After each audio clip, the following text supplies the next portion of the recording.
Bismillahirrahmanirrahim. Sampurasun. Assalamualaikum warahmatullahi. Salam sejahtera untuk kita semua. Salam. Om Swastiastu. Namo Buddhaya. Salam kebajikan. Rahayu, rahayu, rahayu. Oke, jumpa lagi dengan saya Umar Hamzah dari channel YouTube Anak Alam.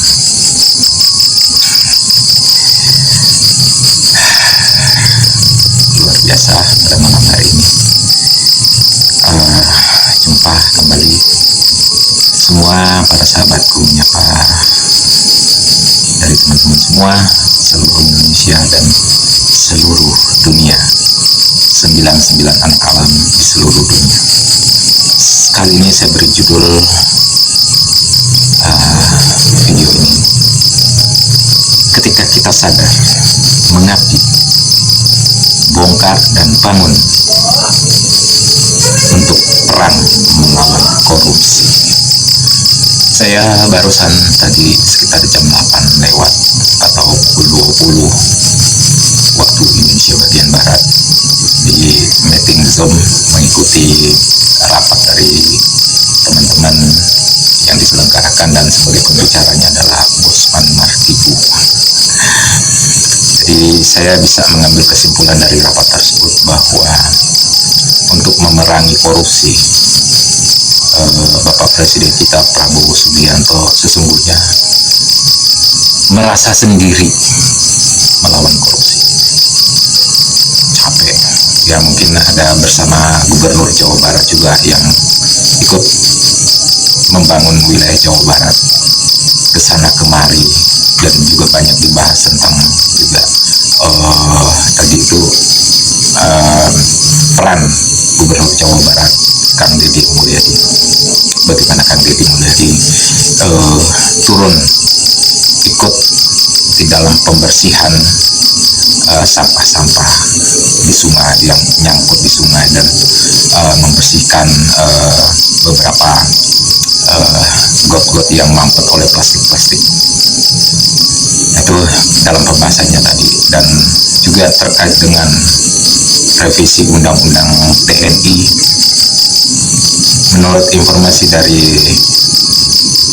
Bosman Mardigu tadi itu, bahwa tidak ada cara lain Bapak Prabowo untuk mengangkat yang namanya TNI, artinya mengembalikan dasar TNI. Kalau dulu TNI itu ada namanya ABRI masuk desa, atau sekarang Tentara Nasional Indonesia masuk desa. Sesungguhnya Tentara Nasional Indonesia itu berasal dari rakyat, dari desa-desa. Ya termasuk orang tua saya juga bertugas di desa. Dulu sekolah rakyat atau tentara pelajar, Bapak saya sudah ikut di dalam pembangunan, kemudian PKR, kemudian OPR, operasi pagar desa, itu Bapak saya. Jadi Bapak saya itu seangkatan dengan Bapak M. Yusuf. Nah itu seangkatannya di Sulawesi sana, Sulawesi Selatan. Kalau M. Yusuf ke Jakarta, ke Jawa, Bapak saya sempat bertugas ke perbatasan Kalimantan dengan Malaysia tahun 63. Nah itu. Nah, kemudian setelah pulang dari situ bertugaslah di desa. Itu. Jadi saya mendukung apa yang sudah disahkan, bahwa untuk ketahanan negara tidak ada cara lain peran serta TNI. Yang selama ini posisi TNI setelah reformasi itu yang dituntut oleh rakyat melalui reformasi, penghapusan dui fungsi ABRI. Masuklah reformasi. Nah, setelah reformasi, fungsi-fungsi ABRI itu ditahan. Artinya yang naik itu instansi yang coklat, dari kepolisian banyak yang naik.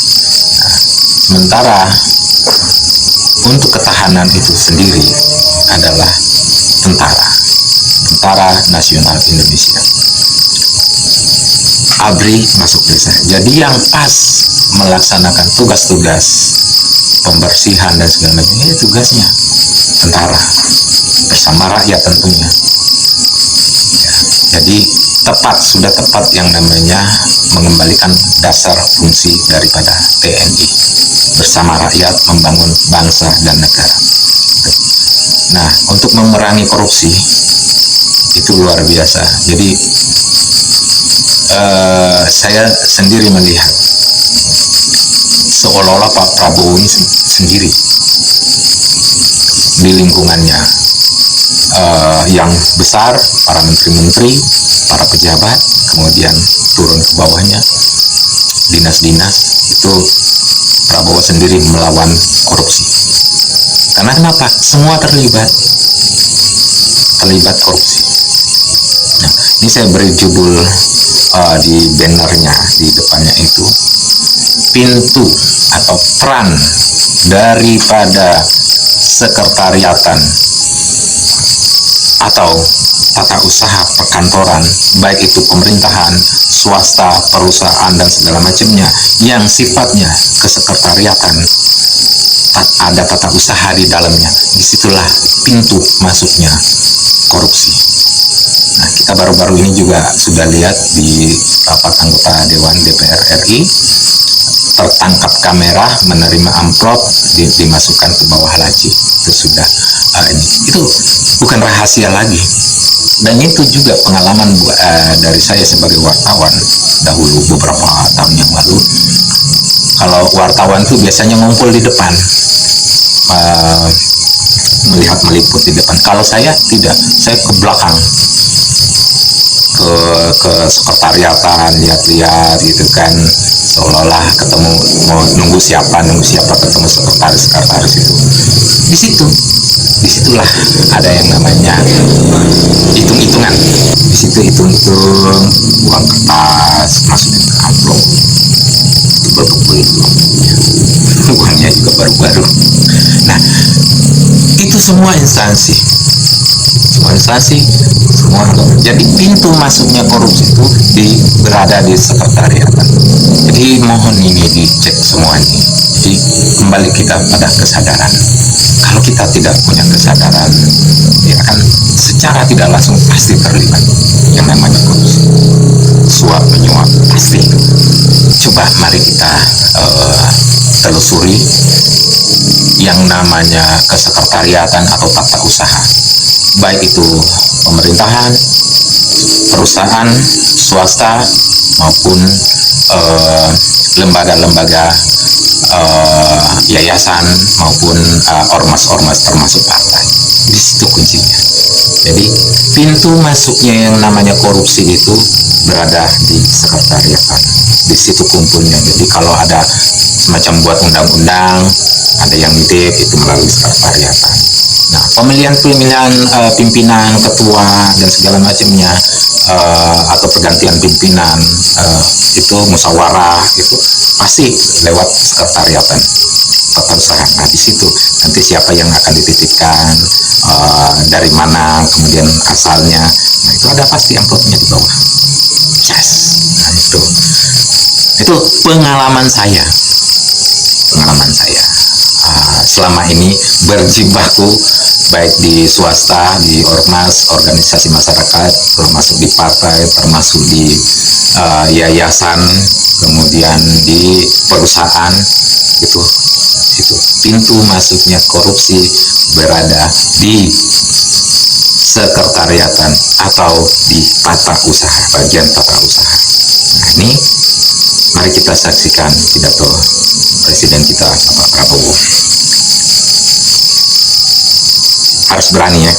Kita harus berani. Saya ajak semua rekan-rekan saya dalam pemerintahan, dalam kabinet Merah Putih, saya mengajak mereka. Ya, kita harus berani mengoreksi diri. Berani membangun suatu pemerintahan ke depan yang bersih, pemerintah yang bebas dari penyelewengan, dan dari korupsi. Istilahnya peringatan berkali-kali. Sekarang siapa yang bandel, siapa yang gablek, siapa yang tidak mau ikut dengan aliran. Nah itu ya. Jadi yang double, yang balelo, yang bandel, ya biasanya orang sekretariatan. Dan orang sekretariatan itu biasanya orang lama ya, artinya di situ dia udah lama berkecimpung. Nah kalau ada pemilihan ketua itu baru, biasanya itu kan mereka baru, pasti ngikutin yang lama. Nah disinilah juga akan ikut terkontaminasi dalam pergulatan yang namanya suap menyuap, terima amplop, tidak bertanya ini dari mana untuk apa, biasanya seperti itu. Oke, berbicara tentang tadi yang namanya bandel, mbalelo, double, ini dia kita ikuti Bapak Prabowo, presiden kita. Kita harus berani. Kita harus berani. Saya ajak semua rekan-rekan saya dalam pemerintahan, dalam kabinet merah putih, saya mengajak mereka. Kita harus berani.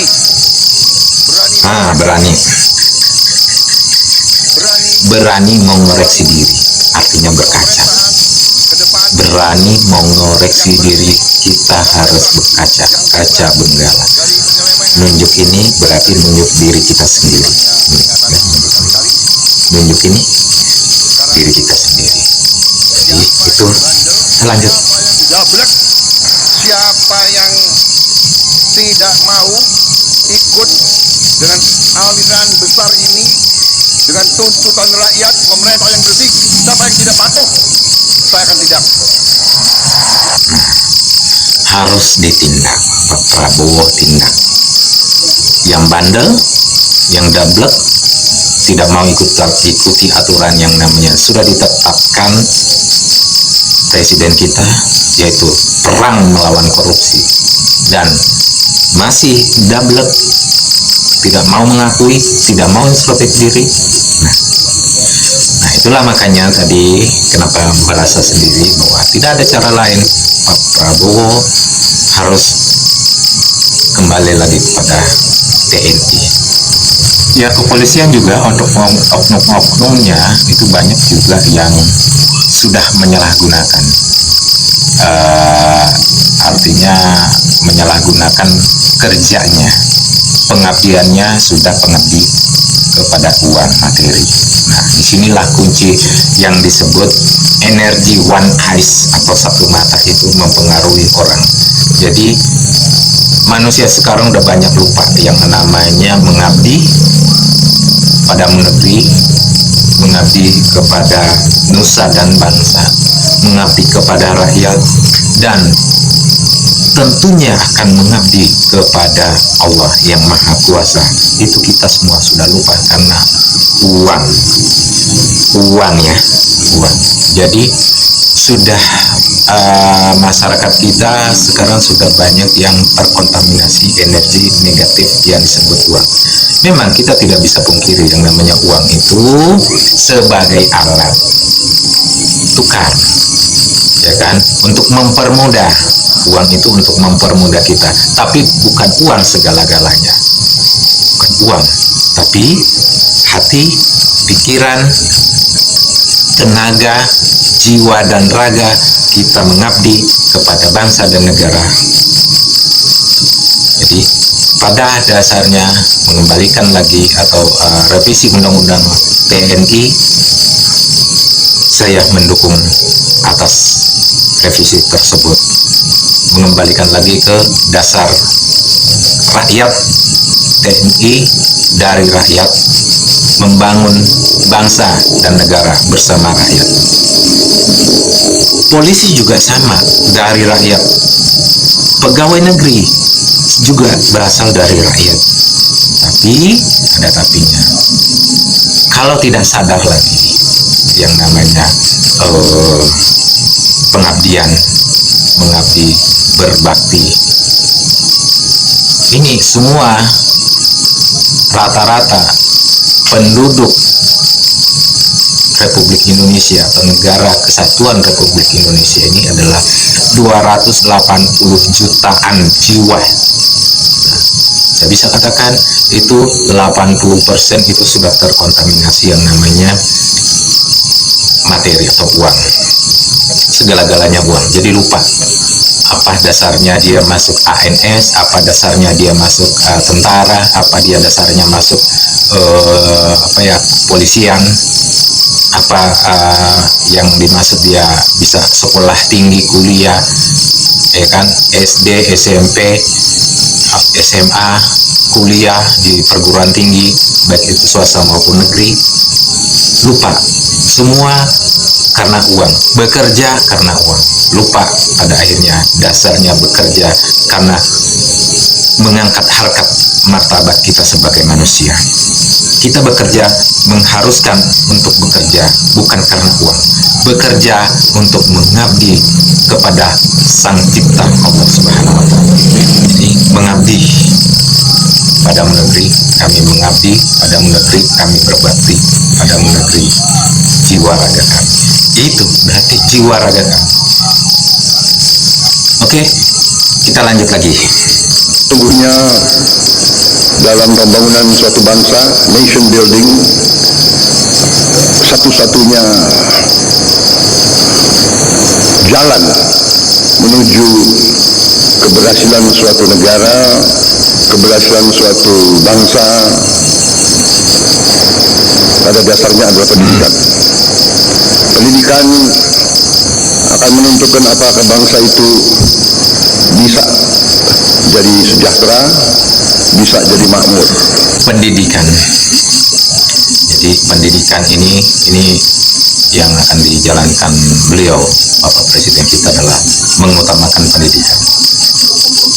Ini artinya itu sesuai Undang-Undang Dasar 45, yaitu mencerdaskan kehidupan bangsa. Itu bunyinya. Mencerdaskan kehidupan bangsa. Kemudian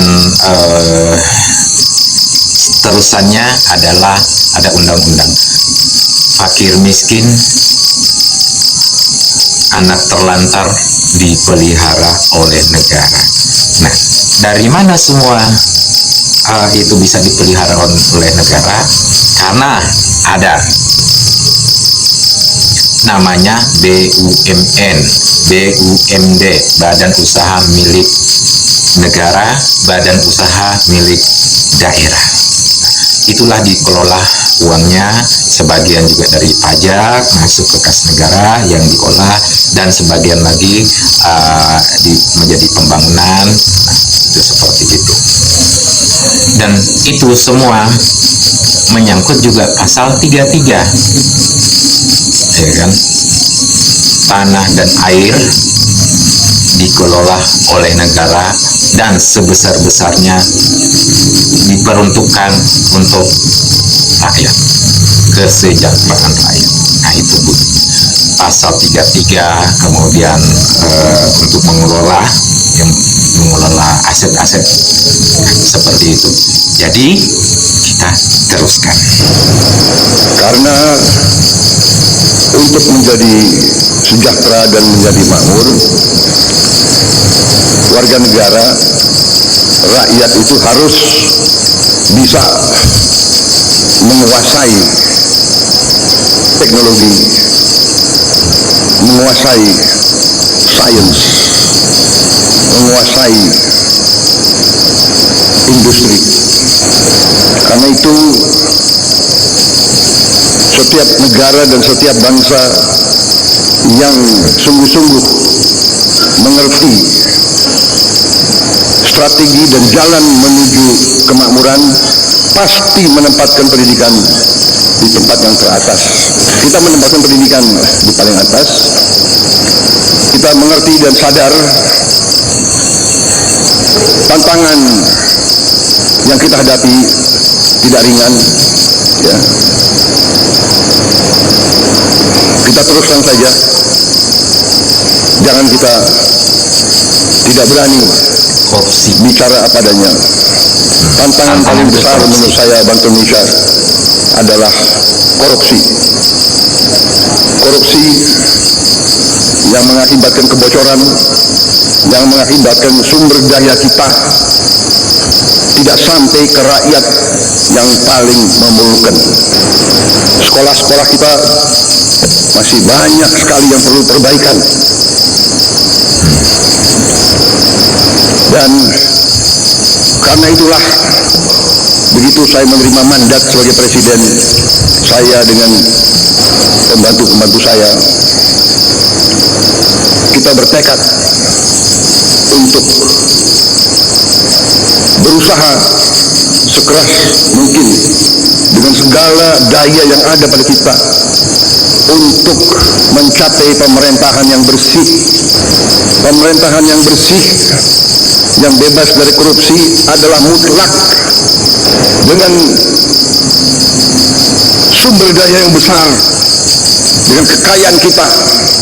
Kalau bisa kita kurangi kebocoran dan korupsi, menggunakan uang rakyat dengan efisien, dengan tepat sasaran, Indonesia akan sangat cepat bangkit luar biasa, dan kita bisa menghilangkan kemiskinan dan kelaparan. Saya menyambut baik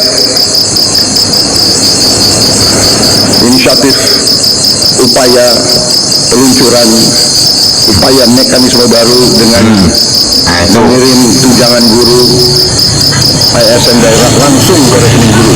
Inilah upaya untuk mengurangi tidak efisiensi. Lama-lama untuk apa? Ditahan itu untuk apa? Ya kan?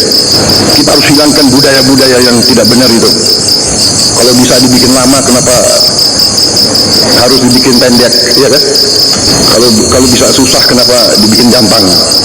Budaya ini ya. Jadi jangan mengira ASN atau pegawai negeri itu enak. Tidak. Itu sifatnya melayani. Nah, jadi birokrasi ini ya mau di mana birokrasi ini kadang-kadang suka nahan. Nah, disinilah kuncinya yang namanya suap, pengen cepat. Selama masih ada bisa diperlama, ya harus, supaya ada tipnya, supaya ada biar cepat. Jalan tol ada dua jalan biasa, ya kan, yang penuh dengan lika-liku, macet, dan ada jalan lurus, jalan tol cepat nyampenya, atau surat menyurat tuh cepat selesai, jalan tol. Jadi kalau bisa dibikin lama, kenapa harus cepat? Kalau masih ada celah untuk mendapatkan uang sogokan, ya kenapa tidak dilakukan? Jadi biar lama-lama, biar ada pelicinnya, ada amplopnya, ada supaya bisa tanda tangan berapa meja dan segala macamnya. Nah, itulah sumber. Jadi semuanya berada di sekretariatan. Nah, ini juga perlu direvisi. Ada, kalau di kantor kepolisian itu kan ada tuh yang namanya tulisan, baik di spanduk maupun ini di banner. Tulisannya adalah kami siap melayani Anda. Nah, coba kalau saya katakan kami siap melayani Anda, berarti Anda yang di kantor ini kami layani.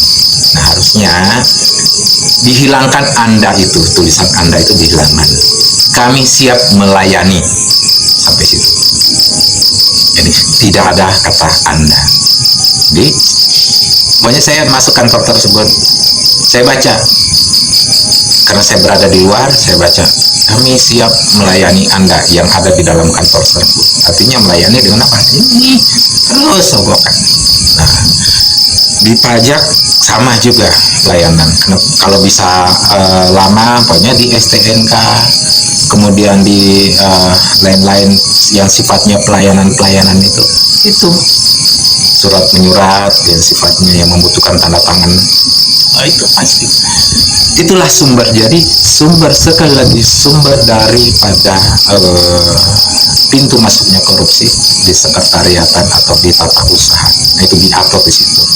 Jadi kalau ada, termasuk di sekolah kan ada sekretariatan tata usaha, ya kan. Nah, kalau ada kayak di tata usaha itu kan pegawai, dan ada yang mengepalainya kan ada, pokoknya kepala sekolah atau pimpinan yang ada di sekretariatan tersebut. Kalau tidak ada persetujuan daripada pimpinan, tidak mungkin sekretariatan akan menjalani. Dan sekretariatan menjalani itu juga karena sudah terbiasa, akhirnya pimpinan baru pun nah itu sebenarnya sudah dijalani juga yang namanya kementerian di pertanian atau Pak Amran itu, Menteri Pertanian, ketika baru masuk di Kementerian Pertanian itu masuk semua ke dia, ini begini, ini begini, ini begini. Nah, itu sumber-sumber itu banyak sudah yang dipenjarakan itu.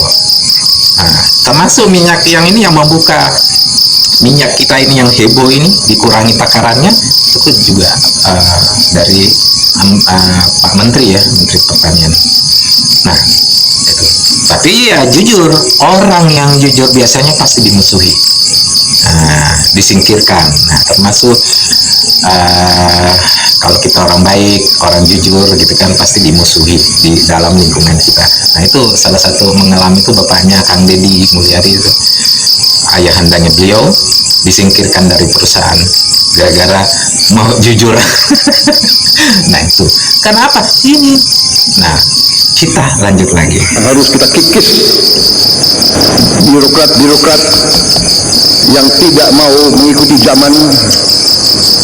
Harus kita evaluasi. Jangan mengira jadi ASN hidup enak dan seenaknya, tidak bekerja dengan efisien melayani rakyat. Saya minta para menteri, para menko, coba kita pikirkan, kita rumuskan semua perbaikan sistem. Ya. Ini ada kecenderungan semua pengen jadi ASN, semua pengen jadi pegawai negeri, atau di dalam sudah jadi tidak bekerja maksimal, ya kan? Jadi balik lagi ke mental. Kalau bisa dibikin lama, kalau bisa dibikin susah, rakyat dibikin susah supaya ada bisa dipermudah dengan uang. Kita lanjut lagi. Tadi mental, kalau dibikin susah untuk rakyat, kenapa dibikin gampang? Kalau bisa lama, kenapa nggak dibikin? Kenapa harus dibikin singkat? Kita sekarang harus rubah. Kita harus bikin semuanya mudah untuk rakyat. Semua cepat, singkat. Rame ing gawe, sepi ing pamrih. Ini filosofi bahwa kalau kita mau mengabdi, ya sudahlah, kita jangan setengah-setengah. Ya, jadi kita mengabdi dengan sepenuh hati. Jadi mekanisme yang seperti ini yang memang dibutuhkan oleh rakyat kita. Layanan harus cepat, efisien. Uang rakyat harus benar-benar digunakan dengan baik. Saya tidak ragu-ragu, saya terus akan bekerja dengan sepenuh keyakinan. Saya akan bekerja keras dengan semua orang yang membantu saya. Kita ingin mencapai sistem pemerintahan yang bersih, efisien, hemat, semua kekayaan negara untuk kepentingan rakyat Indonesia, meningkatkan penghasilan rakyat Indonesia, menghilangkan kelaparan, menghilangkan kemiskinan. Kita punya strateginya, kita bertekad untuk melaksanakan yang terbaik untuk bangsa Indonesia. Contoh birokrasi ini. Contoh, petani kita bertahun-tahun mengeluh pupuk tadinya sampai ke petani, kalau tidak salah ada 145 regulasi. Habis itu harus tanda tangan 38 gubernur, kemudian 500 dari gudang pabrik dikirim ke daerah, langsung gudang berada di daerah. Nah, itulah juga fungsi daripada revisi Undang-Undang TNI tadi, bahwa yang melaksanakan atau mengawal tadi itu TNI, sampai ke rakyat, tentara masuk desa. Itu salah satunya ke depannya. Karena kalau tidak dikawal pasti banyak yang bermain. Nah, kenapa harus tentara? Karena satu komando. Tentara itu sangat loyal terhadap yang namanya presiden. Kepalanya tentara itu adalah presiden. Jadi satu komando.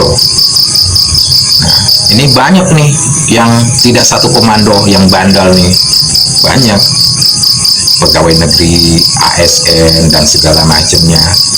Nah, kenapa juga? Ini juga salah satu contoh adalah rep-rep tersebut. Ini menyatukan visi dan misi. Jadi satu. Terus satu komando. Nah, itu. Jadi menyatukan daripada 34 gubernur tadi ini, ya kan, ke bawah sampai bupati, wali kota, terus ke bawah. Gitu. Jadi menyatukan visi dan misi ini jadi satu komando. Tidak ada diperintahkan atas, ke bawahnya melenceng. Nah, ini pertanyaannya di sini tidak muter-muter. Kenapa sih kita harus kalah yang namanya multi level marketing, MLM? Itu memotong jalur distribusi. Kenapa dia bisa murah? Kita bisa belanja dengan harga murah karena memotong jalur distribusi, memotong jalur yang namanya iklan dan segala macamnya. Potong sana, potong sini, kutip sana, kutip sini, ya kan? Jadi saya dulu beberapa tahun yang lalu pernah ikut membuat namanya program kerja yang namanya multi level marketing, itu saya buat grafiknya.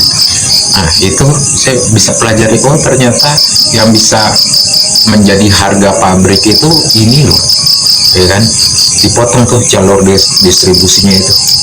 Jadi pemangkasan biaya-biaya itu dipotong. Nah, di situ bisa harga murah. Jadi harga pabrik sampai di rakyat itu sama karena pemotongan jalur distribusi. Nah, ini coba kita evaluasi pemerintahan, kemudian Kementerian Perdagangan, Kementerian Keuangan, semua ini dievaluasi semua yang ada di birokrasi. Birokrasi inilah yang pada akhirnya menghambat yang namanya distribusi semua. Nah, gitu. Kita lanjut lagi. Kepala daerah dan beberapa belas kementerian kita potong dari pabrik langsung ke kelompok petani. Nggak ada lagi muter sampai nggak jelas ujungnya di mana. Ini contoh kita bertekad efisiensi, jangan macam-macam alasan, padahal alasannya itu adalah untuk di sini mungut, akhirnya sampai ke petaninya teriak. Kita berada di jalan yang benar, Indonesia cerah, kita akan kelola kekayaan dengan baik, dan kita akan bangkit sebagai negara maju. Kebenaran selalu akan menang, saudara sekalian. Kita berada di jalan yang benar, kita bertekad membela rakyat kita. Pendidikan kunci daripada semuanya, tapi untuk pendidikan yang bagus, kita harus pinter mengelola uang, pinter, pandai, cerdas, handal, hemat, iya kan? Bagaimana pepatah ajaran orang tua kita? Hemat pangkal kaya. Gak ada boros bisa kaya. Siap mati untuk bangsa dan negara ini. Nah, disinilah kunci bagaimana tadi yang saya sebut, Bapak Prabowo merasa sendiri, maka tidak ada cara lain untuk membuat yang namanya revisi undang-undang TNI. Itu salah satunya, siap mati. Nah, tadi saya sudah cerita bahwa yang namanya tentara itu kepalanya yang didengar itu, hormat hierarkinya itu presiden. Nah, ini salah satunya kenapa harus revisi undang-undang TNI, supaya bisa bekerja semaksimal mungkin melayani rakyat. Itu. Tentara masuk desa melayani rakyat. Apalagi sekarang ini presiden sudah mencanangkan swasembada beras. Jadi tentara bisa membantu rakyat untuk melaksanakan yang namanya swasembada beras tadi, swasembada pangan berikut. Artinya itu harus dilaksanakan oleh beliau. Kita lanjut lagi. Gak ada bocor bisa kaya. Gak ada negara yang korupsi gila-gilaan bisa kaya. Tidak ada. Korupsi menuju negara hancur. Saya tidak akan mundur menghadapi koruptor. Saya tidak akan mundur menghadapi koruptor. Mereka harus mengerti, saya ini siap mati untuk bangsa dan rakyat ini. Saya tidak takut mafia manapun, saya tidak takut. Apalagi ada Kapolri sama Panglima TNI, masa kita takut? Apalagi guru-guru akan membantu saya, ya. Saudara-saudara, koruptor-koruptor itulah yang buat guru-guru susah, dokter-dokter susah, perawat-perawat susah, petani susah. Karena itu, terima kasih dukungan saudara-saudara. Kita berusaha mengusir mereka dari bumi Indonesia kalau perlu. Saya nanti juga akan sisihkan dana, saya akan bikin penjara yang sangat, pokoknya sangat kokoh di suatu tempat yang terpencil, mereka nggak bisa keluar malam hari. Kita akan cari pulau, kalau mereka mau keluar biar ketemu sama hiu. Ketemu sama hiu, dimakan hiu. Nah, jadi kembali lagi kita ini, Pak Prabowo merasa sendiri, maka tidak ada cara lain, tentara harus dilibatkan. Nah, itu yang ini. Jadi kalau tadi penjara dibuat penjara di salah satu pulau 281 juta dikurangi 20%, artinya 80% ini yang sudah terlibat sogok menyogok baik di swasta, di pemerintahan. Berapa banyak penjara? Ayo, berapa banyak? Nah, inilah. Jadi tidak cukup penjara karena seluruh 281 juta jiwa dikurangi 20%, kurang lebih 240-an kan yang sudah terlibat korupsi, sogok menyogok, kutip sana kutip sini. Tidak cukup. Jadi kembali lagi ke dasarnya, karakter pengabdian, mengabdi kepada nusa dan bangsa. Nah, itulah yang menjadi khususnya mengabdi kepada Allah yang Maha Kuasa. Itulah kunci daripada mengurangi korupsi. Korupsi memang tidak bisa dihilangkan, minimal bisa dikurangi. Ya, bisa dikurangi. Dan tadi menyinggung bisa membantu guru-guru bisa membantu. Nah, kita bisa ambil contoh, ada pepatah atau peribahasa mengatakan, agak sedikit jorok, guru kencing berdiri, murid kencing berlari. Nah, Jadi ini harus juga dirubah di sekolah-sekolah. Tadi guru kencing berdiri, murid kencing berlari, peribahasa sedikit jorok. Tapi ini nyata, perbuatan guru bisa dicontoh oleh murid. Ya satu contoh,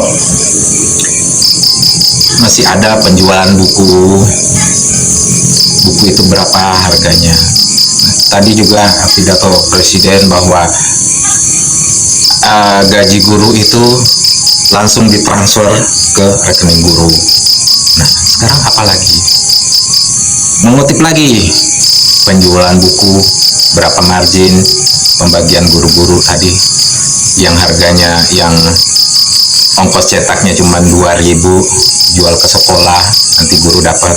Itu juga pernah menjadi pengalaman saya juga sebenarnya. Kenapa saya bisa ini? Nah, tadi juga contohnya cover yang namanya album atau map raport, ya kan, dimasukin. Itu kan sudah yang nyetak itu kan dinas. Nah, di murid dijual lagi 50.000. Nah, untuk apa uangnya? Ya kan? Nah, setoran kan. Nah, ini. Nah, yang satu lagi, anak-anak diwajibkan nabung di sekolah. Ya kan? Diajarin nabung. Nah, gimana caranya nabung? Anak-anak setiap hari nabung 1.000, 2.000, 3.000, ngumpul lah sampai berapa bulan. Uang tabungan tadi sudah terkumpul 100.000 atau dalam 1 tahun. Jadi awal masuk naik kelas, daftar. Nah, buku tabungan itu biasanya dari sekolah kan, dari sekolah. Itu kan kena administrasi kan. Beli buku 10.000, buku kecil nih ya, 10.000. Nah, dari situ katanya ongkos cetak. Oke. Nah, sekarang setelah dia kenaikan, naik kelas, artinya mau tidak mau uang tadi dikembalikan kan, karena tabungan, namanya tabungan harus dikembalikan. Nah, itu dipotong 10%. Jadi yang 100.000 tadinya dipotong lagi 10%, katanya biaya administrasi. Artinya ngajarin anak-anak. Gimana tuh ngajarin anak-anak? Dipotong. Kan anak-anak harus tahu kan, oh uang saya yang 100.000 dipotong 10%, artinya 10.000 dari 100.000, artinya yang diterima 90.000. Ini yang 10.000 dikemanain nih? Alasan administrasi, tapi apa? Korupsi. Iya kan? Nah, itulah salah satu contoh. Nah, kemudian kalau pemerintah ada dana BOS, dana operasional sekolah, disingkat BOS, dana BOS. Nah, ini baru-baru ini juga yang terjadi juga di korupsi dana BOS itu yang terjadi. Nah, itu gimana? Jadi ini harusnya juga dimulai perubahan ini, revolusi mental pimpinan dimulai juga dari sekolah, guru-guru dimulai juga dari guru-guru, mencontohkan kepada murid-muridnya. Ada kayak nih kelulusan, harus foto di luar. Nah, biayanya 200.000 sama seragam. Nah, ini juga foto di luar, seragam. Nah, termasuk seragam sekolah. Nah, saya dapat bocoran juga harga, pokoknya kita ambil contoh, harga seragam sekolah untuk SD itu satu setel pakaian batik itu 75.000, ya kan? Kaos olahraga 75.000 satu setel juga berikut sablonnya. Tapi dikenakan ke siswa berapa? 250.000. Artinya kalau tadi pakaian batik 75.000, kemudian olahraga, pakaian olahraga, kaos olahraga 75.000, ya kan, dijumlah 150.000. Nah, dikenakan ke siswa 250.000, berarti ada margin 100.000. Nah, dikemanain tuh 100.000? Ini jadi mulai dari guru-guru sekolah PAUD, SD, SMP, SMA, Termasuk ini bentar lagi ada kelulusan, penerimaan murid baru. Ini permainan lagi nih, nanti nih duit lagi, uang lagi. Nah, inilah kalau kita mengabdi karena uang, bukan mengabdi jiwa raga kita, jiwa raga kami ini semua mengabdi, tapi mengabdi kepada uang. Nah, inilah pengaruh one eyes atau satu mata, sehingga kita lupa, kita yang berafiliasi dengan satu mata yang disebut orang umumnya menyebut dajjal. Nah, ini uang, pemikirannya materi, bagaimana caranya dapat uang, bisa kita makan. Jadi lupa pada dasarnya mengabdi. Abdullah mengabdi kepada Allah, sehingga dengan dia bekerja karena Allah akan mendapat rezeki yang bentuknya materi, yang notabene adalah uang, yang menjadi alat tukar. Ini. Jadi kembali lagi, sesuai dengan judul ini saya beri sekretariatan atau peran sekretariatan tata usaha. Di lingkungan sekretariatan itu menjadi atau pintu masuknya dari korupsi. Bentuknya sogokan, kutipan, pungutan, disebut pungutan liar dan segala macamnya, bagian dari korupsi. Ya, ada hal-hal lain nanti saya jelaskan lagi yang merupakan bagian dari korupsi, termasuk yang tadi adalah rentenir yang meminjam, masyarakat meminjam harian, itu disebut namanya bank harian perorangan, itu juga bagian dari korupsi. Meminjam 100.000 tiap hari dikembalikan, distorkan, ditagih, kalau tidak bayar bunga menjadi bunga berbunga. Pada akhirnya di situ di dalamnya, artinya bunga tersebut juga bisa menjadi alat korupsi sebagai dasarnya korupsi. Artinya korupsi itu disebut adalah mengambil keuntungan pribadi sebanyak-banyaknya dan merugikan orang lain. Kalau tidak bisa bayar dari bunga berbunga tadi, maka pada akhirnya utang 100.000 bisa menjadi 40 juta. Ada yang kejadian pinjam 500.000, lama-kelamaan menjadi 40 juta. Ini salah satunya korupsi. Jadi memeras orang lain demi keuntungan. Harusnya kayak bank itu kan kerjasama ya, kerjasama. Nah, itu bisa berbagi keuntungan. Nah, berbagi keuntungannya berapa, dikeluarkan dari modal, dapat keuntungan sekian. Nah, itu bisa dibagi. Apakah 70% per 30, atau 60 per 40, atau 50 per 50, atau 50-50 dari hasil yang didapatkan. Nah, ini salah satu. Nah, ini banyak yang saya sampaikan, nanti saya akan perjelas satu persatu berkaitan dengan itu ke depannya. Apabila ada pertanyaan-pertanyaan dari para sahabat semua di channel ini, nanti saya akan uraikan lagi berkaitan dengan tersebut. Sementara demikian dulu. Wabillahi taufiq wal hidayah. Wassalamualaikum warahmatullahi wabarakatuh.